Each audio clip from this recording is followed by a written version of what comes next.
अब आते हैं इस सवाल पर कि भारत और इंडिया में से क्या सही है। संविधान सभा में इस पर खूब बहस हुई थी। यह हमारे संविधान का अनुच्छेद 1 है। नमस्कार दोस्तों, स्वागत है आपका हमारे चैनल न्यूज़ अड्डा पे। तो दोस्तों, एक बहुत ही बड़ी बहस थी भारत वर्सेस इंडिया पर। तो इस पे हमने विकास द्विवेदी सर का एक ओपिनियन आपको दिखाने की कोशिश की है। पूरा देखिएगा, अपना चैनल पर लाइक शेयर सब्सक्राइब और उसमें लिखा हुआ है India that is Bharat shall be A union of states. बड़ी इंटरेस्टिंग बात है कि उस समय डिबेट थी कि भारत का नाम भारत रखें या इंडिया रखें। कुछ लोगों ने आर्यव्रत भी कहा, आर्यव्रत कहा, कुछ ने हिंदुस्तान कहा, सब नाम चले।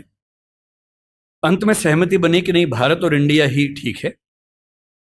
नेहरू जी ने खुल के तो नहीं, पर नेहरू जी के पर्सपेक्टिव से जो बात वहां पर ज्यादा आई वो ये थी कि हमारे संविधान के बनने की प्रक्रिया में जो बहुत सारे एक्ट थे जो अंग्रेजों ने बनाए थे, जैसे इंडिया इंडिपेंडेंस एक्ट 1947 का है, 1935 का एक्ट था, उन सब में इंडिया का इस्तेमाल था।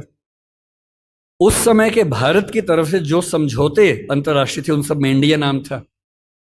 पश्चिम की दुनिया हमें इंडिया के नाम से जानती थी, अमेरिका हो, फ्रांस हो, कोई भी हो, सब इंडिया जानते थे। नेहरू जी का मिजाज जो था वो ये भी था कि हमें ग्लोबल पर्सपेक्टिव में चीजों को देखना है, पूरी दुनिया से संवाद करना है, क्योंकि उनकी रुचि अंतर्राष्ट्रीय मुद्दों में ज्यादा थी, बहुत ज्यादा थी। मेरे ख्याल से इन सब वजहों से तय हुआ कि हम अपना नाम इंडिया रखेंगे, पर इंडिया के बराबर महत्व भारत का भी रहेगा। तो लिखा गया India that is Bharat. India जो कि भारत है, राज्यों का एक संघ होगा। 4 दिन पहले की बात है, मैं हॉलैंड में एक टैक्सी में बैठा हुआ था। इंटरेस्टिंग बात सोच के देखिए, टैक्सी का ड्राइवर मोरक्को का रहने वाला था।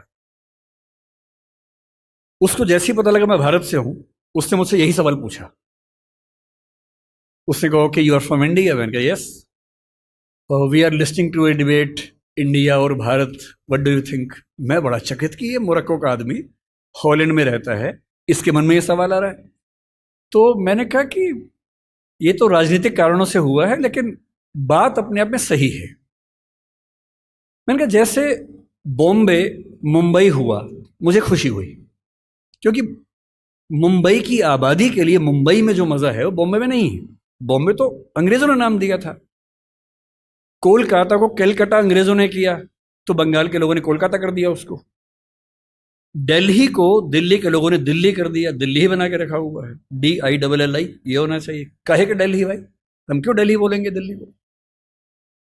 ये सारे तर्क अगर सही हैं, अगर बर्मा का नाम म्यांमार होना सही है, क्योंकि उनकी जनता की आवाज तो म्यांमार में है, बर्मा में नहीं है।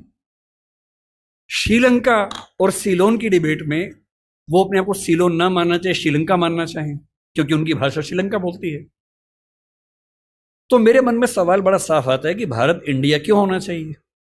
मैं फिर स्पष्ट कर दूं, मैं सरकार के पक्ष में नहीं बोल रहा हूं, मुझे उनसे रत्ती भर मतलब नहीं। मैं एक विचार की बात कर रहा हूं। और मैं जब संविधान पढ़ाया करता था, अनुच्छेद 1 पढ़ाते हुए मैं हमेशा बोलता था कि मुझे चुभन होती है ये पढ़ते हुए कि इंडिया दैट इज भारत। दोनों ही लिखने थे तो भारत दैट इज इंडिया कर देते। अगर दोनों ही लिखने थे, ठीक है, दोनों रखें, क्या दिक्कत है। इंटरेस्टिंग बात इसके बाद है, मोरक्को के उस ड्राइवर ने उसके बाद पता है क्या कहा?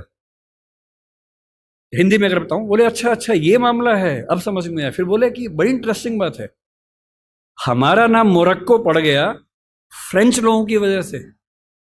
मोरक्को के लोग मोरक्को को मगरिब बोलते हैं। और जब मैं सऊदी अरबिया गया, सऊदी अरब के लोगों ने मुझसे पूछा कहां से आए हो, मैंने कहा मोरक्को।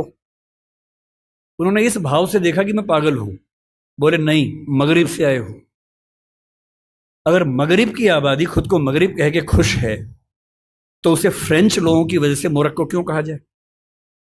इंडिया शब्द वेस्ट ने दिया और बुरे भाव से दिया। उनकी नजर में इंडियन होने का मतलब है बहुत पिछड़ा हुआ होना, रेड इंडियंस, वेस्ट इंडियंस। तो आज ये क्यों हुआ? मैं समझता हूं कि राजनीतिक निहितार्थ है, और उस राजनीति में मेरी रुचि जरा सी भी नहीं है। लेकिन ये आज हो या कभी भी हो, मैं इस पक्ष में हूं कि देश का नाम देश की भाषा में होना चाहिए, और देश की भाषा भारत के पक्ष में है। आप इंडिया भी रख लीजिए, इंडिया दैट इज भारत के बदले भारत दैट इज इंडिया मेरी पहली पसंद होगी। मुझे इंडिया से दिक्कत नहीं है, पर भारत मेरी पहली मोहब्बत है। अब आते हैं इस सवाल पर कि भारत और इंडिया में से क्या सही है। संविधान सभा में इस पर खूब बहस हुई थी। यह हमारे संविधान का अनुच्छेद 1 है और उसमें लिखा हुआ है, India that is Bharat shall be A union of states. बड़ी इंटरेस्टिंग बात है कि उस समय डिबेट थी कि भारत का नाम भारत रखें या इंडिया रखें। कुछ लोगों ने आर्यव्रत भी कहा, आर्यव्रत कहा, कुछ ने हिंदुस्तान कहा, सब नाम चले। अंत में सहमति बनी कि नहीं, भारत और इंडिया ही ठीक है। नेहरू जी ने खुल के तो नहीं, पर नेहरू जी के पर्सपेक्टिव से जो बात वहां पर ज्यादा आई वो ये थी कि हमारे संविधान के बनने की प्रक्रिया में जो बहुत सारे एक्ट थे जो अंग्रेजों ने बनाए थे, जैसे इंडिया इंडिपेंडेंस एक्ट 1947 का है, 1935 का एक्ट था, उन सब में इंडिया का इस्तेमाल था। उस समय के भारत की तरफ से जो समझौते अंतर्राष्ट्रीय थे उन सब में इंडिया नाम था। पश्चिम की दुनिया हमें इंडिया के नाम से जानती थी, अमेरिका हो, फ्रांस हो, कोई भी हो, सब इंडिया जानते थे। नेहरू जी का मिजाज जो था वो ये भी था कि हमें ग्लोबल पर्सपेक्टिव में चीजों को देखना है, पूरी दुनिया से संवाद करना है, क्योंकि उनकी रुचि अंतर्राष्ट्रीय मुद्दों में ज्यादा थी, बहुत ज्यादा थी। मेरे ख्याल से इन सब वजहों से तय हुआ कि हम अपना नाम इंडिया रखेंगे, पर इंडिया के बराबर महत्व भारत का भी रहेगा। तो लिखा गया India that is Bharat, India जो कि भारत है, राज्यों का एक संघ होगा। 4 दिन पहले की बात है, मैं हॉलैंड में एक टैक्सी में बैठा हुआ था। इंटरेस्टिंग बात सोच के देखिए, टैक्सी का ड्राइवर मोरक्को का रहने वाला था। उसको जैसे ही पता लगा मैं भारत से हूं, उसने मुझसे यही सवाल पूछा। उसने कहा कि यू आर फ्रॉम इंडिया? मैंने कहा yes. We are listing to a debate India और Bharat, what do you think? मैं बड़ा चकित कि ये मोरक्को का आदमी हॉलैंड में रहता है, इसके मन में ये सवाल आ रहा है। तो मैंने कहा कि ये तो राजनीतिक कारणों से हुआ है, लेकिन बात अपने आप में सही है। मैंने कहा जैसे बॉम्बे मुंबई हुआ, मुझे खुशी हुई, क्योंकि मुंबई की आबादी के लिए मुंबई में जो मजा है वो बॉम्बे में नहीं है। बॉम्बे तो अंग्रेजों ने नाम दिया था। कोलकाता को कैलकाटा अंग्रेजों ने किया, तो बंगाल के लोगों ने कोलकाता कर दिया उसको। दिल्ली को दिल्ली के लोगों ने दिल्ली कर दिया, दिल्ली ही बना के रखा हुआ है, DILLI, ये होना चाहिए। काहे के दिल्ली भाई, हम क्यों दिल्ली बोलेंगे दिल्ली को? ये सारे तर्क अगर सही हैं, अगर बर्मा का नाम म्यांमार होना सही है, क्योंकि उनकी जनता की आवाज तो म्यांमार में है, बर्मा में नहीं है। श्रीलंका और सीलोन की डिबेट में वो अपने आप को सीलोन ना मानना चाहे, श्रीलंका मानना चाहें, क्योंकि उनकी भाषा श्रीलंका बोलती है। तो मेरे मन में सवाल बड़ा साफ आता है कि भारत इंडिया क्यों होना चाहिए।